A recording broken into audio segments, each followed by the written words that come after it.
Shalom Chavrim, I'm Stephen Ben-Nun. You're watching Israeli News Live. A very disturbing story this morning sent to me by Shaw on Twitter.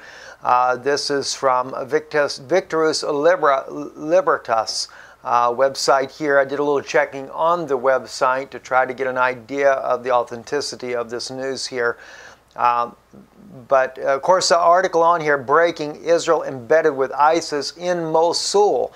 Now some might question that, but any of those of you that have been following Israeli News Live here, INL, for about 2 years, we have broke this story ourselves already, not from hearsay and not from Iraqi refugees, but directly from Israeli military former Israeli military that shared with us in a private interview inside of Israel that yes, indeed, many of the leaders of ISIS were known to have been wearing tzitzit, knowing that they were actually Israelis working in with the ISIS members. And this is very disturbing for me to hear this yet again, and now to see an article only to confirm it. And this broadcast is going to be a prophetic broadcast. I want to talk to the people of Israel, my own people, very directly about this because it is a stain on the Israeli flag, the Jewish people themselves, for this to be happening once again. Anyway, so it says, breaking: Israel embedded with ISIS in Mosul. It has been speculated that Mosul will take until around the end of December to conquer. Many suspect more than 30,000 deaths will result, according to an anonymous inside source. Intelligence reports that many of the ISIS leaders speak Hebrew. Members of the Iraqi army are reporting that the first refugees are swearing that at least 10 ISIS leaders spoke Hebrew to each other and also had Israeli walkie-talkies, guns, cell phones. Our sources says they also spoke Arabic, but with a strong Israeli accent. However, none of the mainstream Western media is mentioning any of this. These leaders left 5 days ago and met no resistance from either Iraqi, Turkish, or U.S. forces. So where did they go to? Have they been moved into Syria for the next conquering point of the New World Order, U.S. Military backing the moves of the Vatican, Esau's descendants, or what?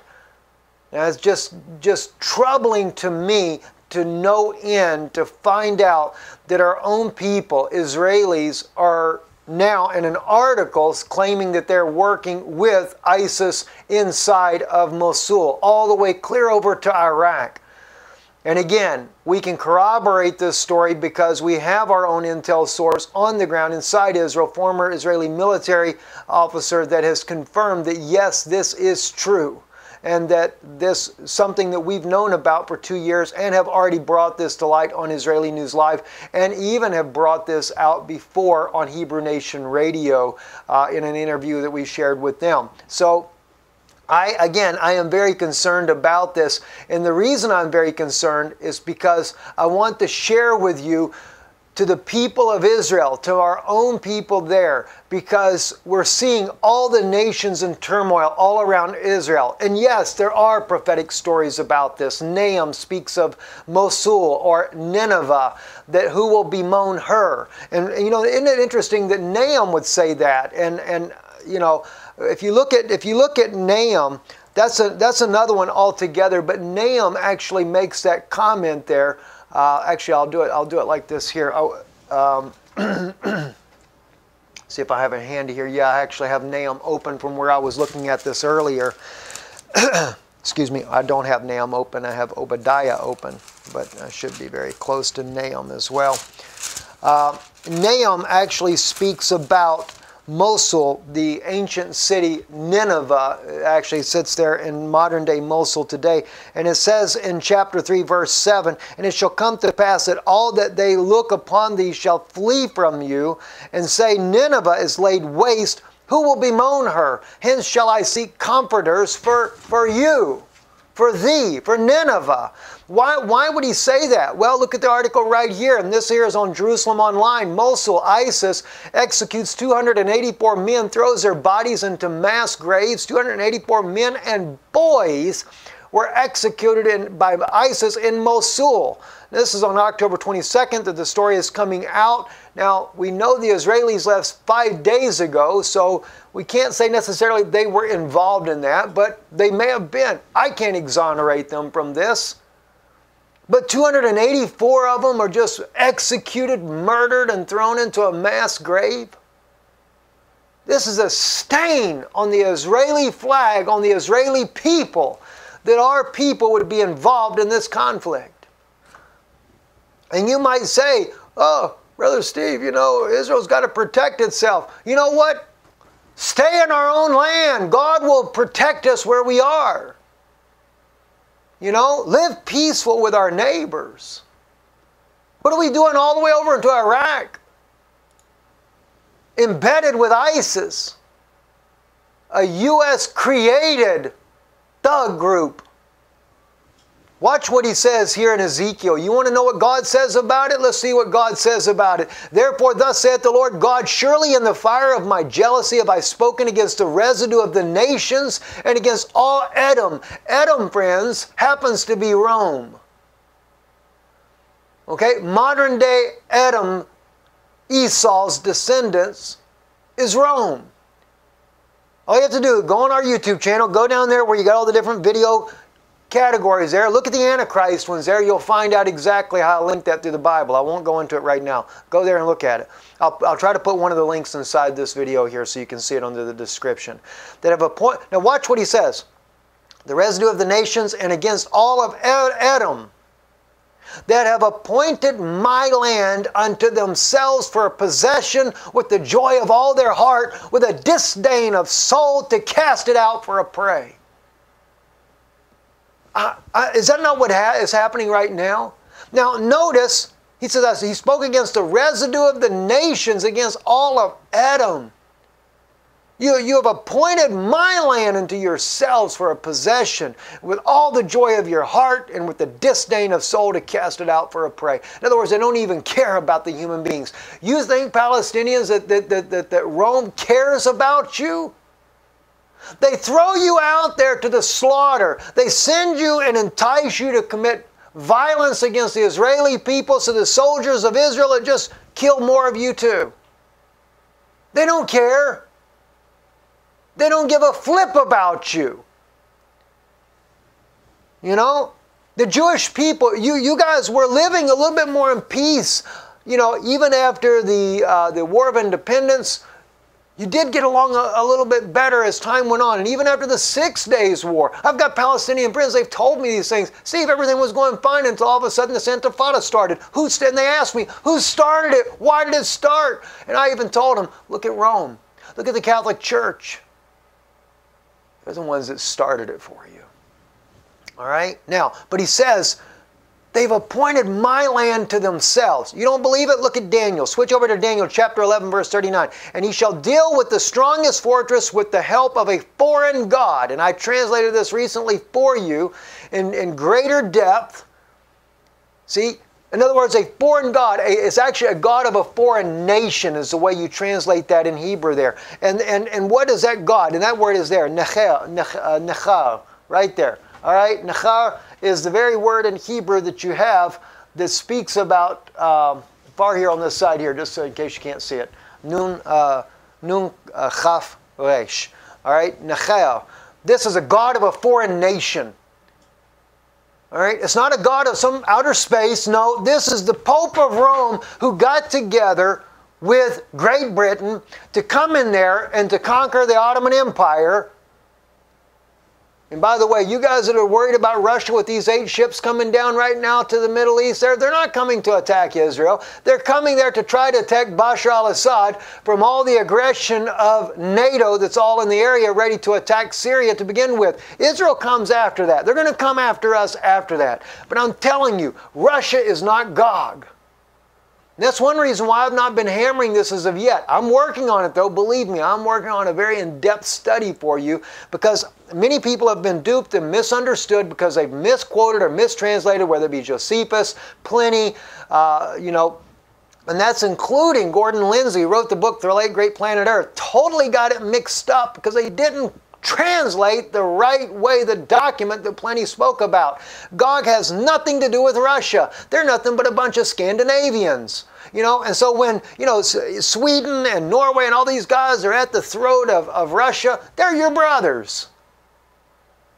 You'll get into Gog all right. Magog is Turkey. So when you're watching Mr. Erdogan there making his claim to take Mosul and stuff, which happened here, there was an article that came out, a friend of mine sent it to me the other day on the, CT24, I forget the actual name of the article there, but they were speaking about how that Erdogan is claiming Mosul as his land. He's also doing that to northern Syria, by the way. He's trying to rebuild the Ottoman Empire, but don't think that he's not under the Vatican puppet head. He is a NATO member. The NATO is controlled by Rome.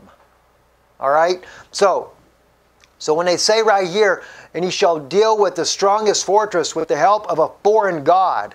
All right? In other words, he's going to take a mighty nation, and it's going to be controlled by that foreign nation power. So the Vatican and Britain, the British Empire, got together, and he says, whom he shall acknowledge and shall increase with glory.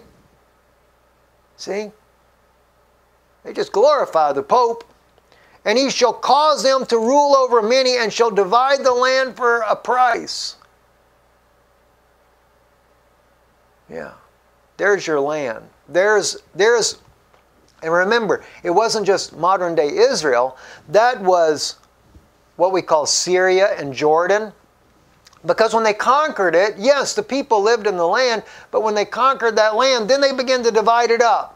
First, they give Israel this huge portion according to the British Mandate. Remember the British Mandate back in the 20s it was? And Israel's supposed to have a land clear all the way over there into Jordan. It's not your biblical homeland.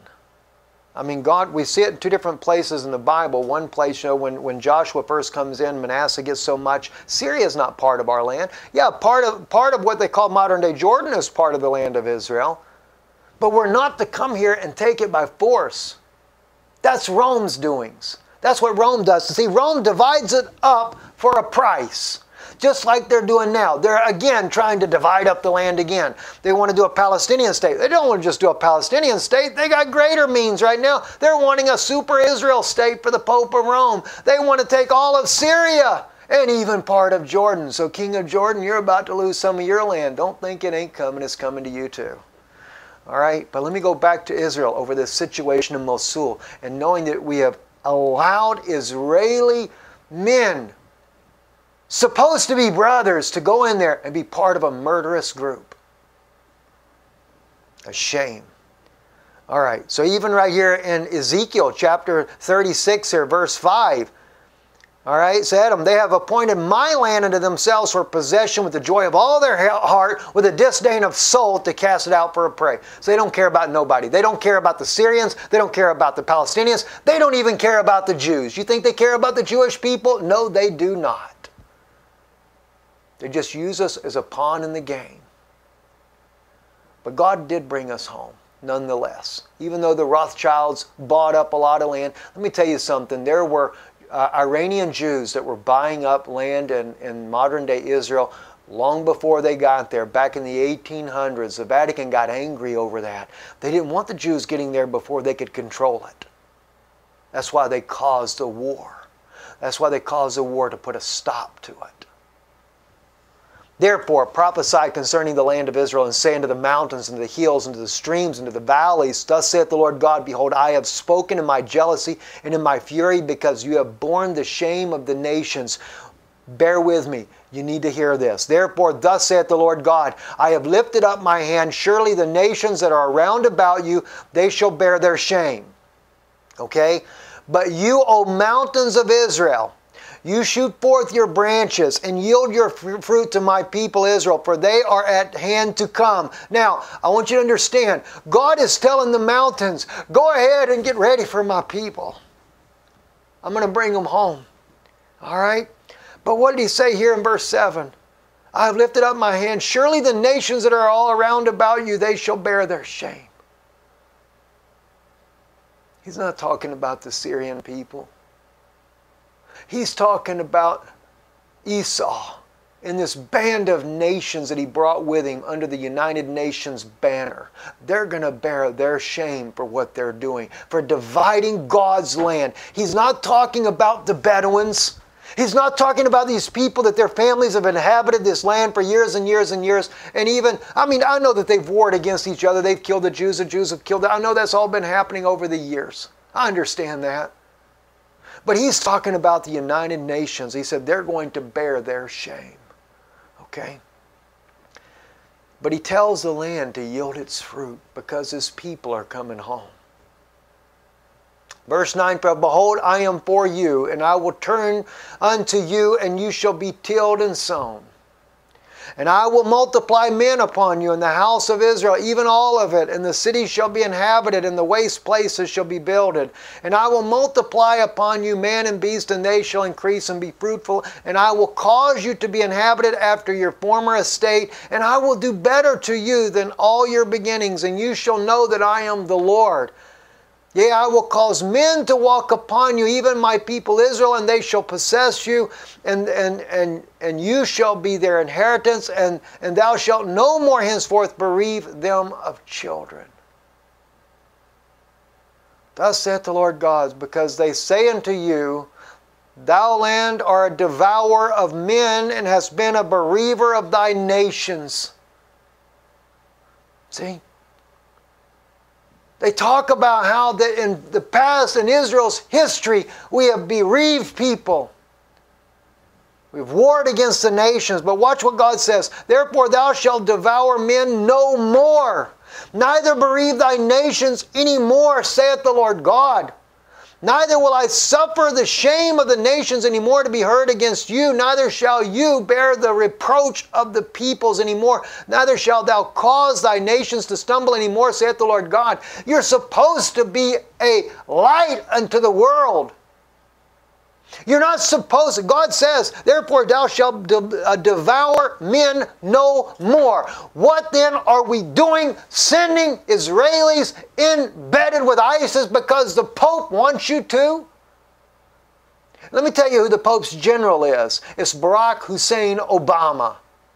You think the president becomes a president because the people vote him in? Are you serious? Has anybody not ever heard of Clint, what is his last name? Curtis, I believe Clint Curtis is his last name. The attorney that had wrote a program, who was it? Gosh, I can't think of the guy's name. He was a Florida politician that wanted a program to be able to rig the elections. And Clint Curtis, he didn't write the program that would do it. He wrote a program that would detect it, but they ended up later writing a program that would rig the elections. If they want Hillary in, they'll get Hillary in. If they want Donald Trump in, they'll get Donald Trump in. Whoever they think will play the best is who they'll get in. And I only pray that Donald Trump will be more like that of Abraham Lincoln or that of John F. Kennedy. Even though John F. Kennedy was a Catholic, the reason they killed him is because he stood up against the Pope of Rome.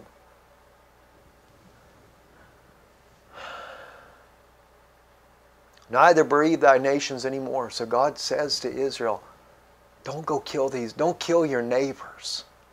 All right?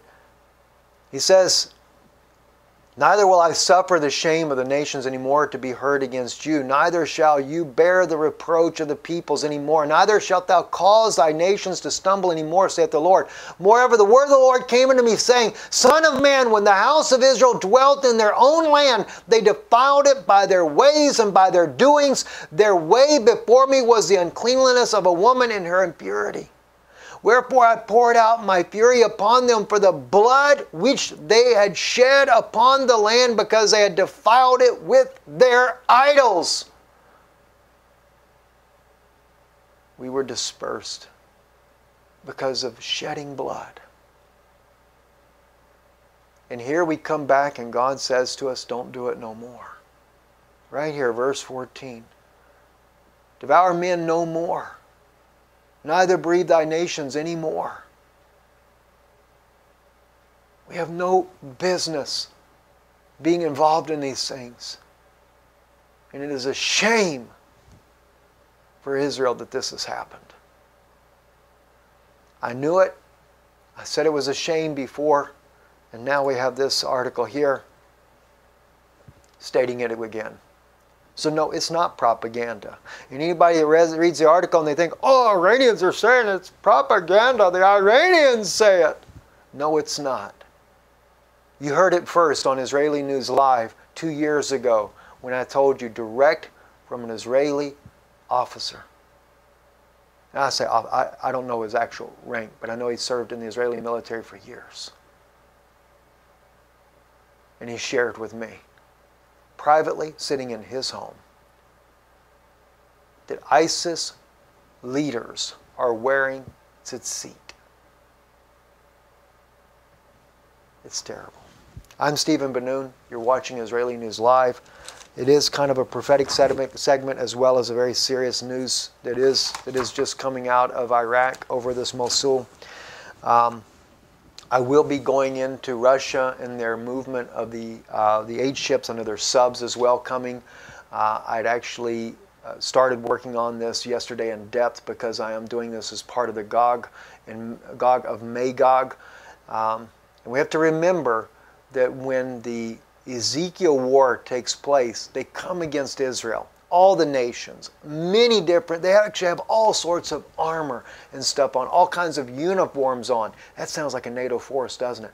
Wait till you see it, because we're going to take it, we're going to break it down from historical, going all the way back to Pliny, who is in the 1st century, Josephus as well, also Josephus from the 1st century. Josephus, don't forget though, this is where we're going to find out where the discrepancies are. Someone perverted Josephus' writings when they changed it to the Greek, because in the Arabic, it never refers to Gog as being anything to do with Russia.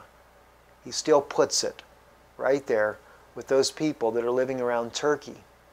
So let's break it down, let's look at it, and it goes a little deeper than some. I know some people believe that yes, Erdogan is Gog and that Turkey is the one going to lead a war against Israel. Turkey is only one of the pawns, the land of Magog. But if you think about it, just to give you a little taste right now, who does the United States use to fight the battles in the Middle East right now? Okay? They're using ISIS, they're using al-Nusra, they're using Al-Qaeda, all of these different bands. Remember what it says about Gog and Magog and all your bands with you? And it names the different groups.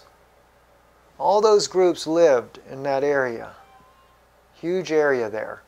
And the U.S. uses them to fight the battle. Eventually, they'll use them to turn against Israel. I'm Stephen Ben-Nun. You're watching Israeli News Live.